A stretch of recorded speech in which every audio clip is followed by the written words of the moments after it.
Amid the lockdown in Melbourne, it really puts a lot of heat in that debate about remote quarantining, and you've got some breaking news on that front this morning. Yes, Sky News can reveal, Kieran, the federal government is in negotiations with the Northern Territory and government to almost triple the capacity of the Howard Springs facility in Darwin to take 2,000 overseas travellers per fortnight, up from 800.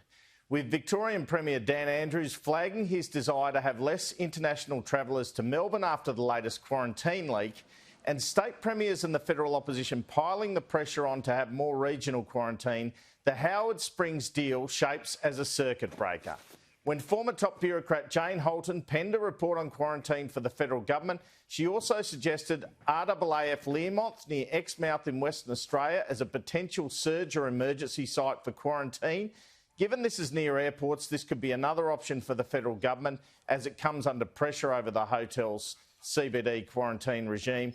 We are now looking at several months of short, sharp lockdowns, partly caused because in recent months, state governments started regularly testing hotel quarantine workers, meaning more positive cases are being registered. The lockdowns are set to continue despite hotel quarantine workers being vaccinated from late this month, because although the vaccination stops severe disease, officials believe the jury is still out on both Pfizer and AstraZeneca and whether they stop transmission. Have a look at the lockdowns we've had in the past 3 months. Adelaide, Sydney, Brisbane, Perth, Melbourne. 4 of these 5 lockdowns over 1 month. It seems Victorian contact tracing has failed in this latest instance, with many close contacts not contacted for 48 hours after cases were diagnosed. What really freaked the Victorians and others out about this outbreak is the fact a close contact who ended up with the virus worked a whole day at Melbourne Airport with the fear they might have potentially infected hundreds. There is also the case of the nebuliser being reportedly approved for use in quarantine spreading the virus.